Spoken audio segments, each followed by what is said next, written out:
اگلا سوال ایبٹ سے محسن علی صاحب نے کیا ہے۔ وہ پوچھنا یہ جا رہا ہے کہ سوشل میڈیا پر ایک ویڈیو وائرل ہے جس میں دکھایا گیا ہے کہ ایک جانور بھینسا آپے سے باہر ہے اور اسے گولیاں ماری جا رہی ہیں، اس کے بعد جا کے اسے ذبح کیا گیا۔ کیا اس طرح قربانی ہو جاتی ہے؟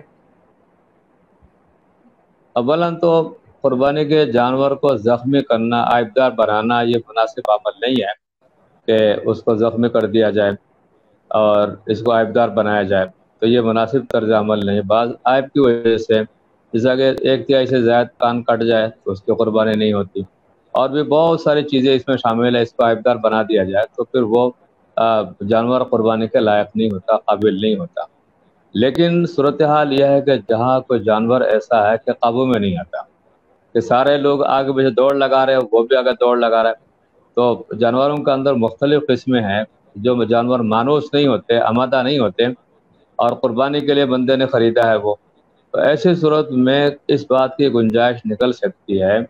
کہ کسی ٹانگ وغیرہ کی طرف کوئی گولی چلائے جس کی وجہ سے وہ کمزور پڑ جائے۔ یہ نہیں کہ اندھا دھند فائرنگ کرنا شروع کر دے، اس طرح تو جانور عائبدار بن جائے گا۔ وہ تو اس کو کمزور کرنے کا مقصد نہیں ہے، کمزور کرنے کا طریقہ اگر ہے تو ٹانگوں سے وہ دوڑ لگا رہا ہے، تو وہاں ایک تو اس انداز سے کوئی ماہر آدمی اس طرح کوئی کر لے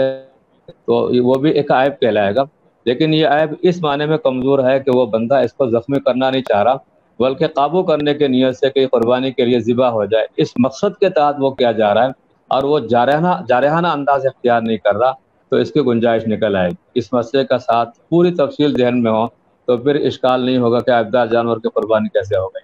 اور پھر دوسری بات یہ ہے کہ اگر اس کو قابو میں لانے کی نیت سے مختصر انداز سے کوئی اس طرح اس کو گولی چلائی جائے جس سے اس کا دوڑنا کم ہو جائے یا کسی پر حملہ اور ہونے سے رک جائے، تو اس کی گنجائش ہوگی اور اس کی قربانی ادا ہو جائے گی۔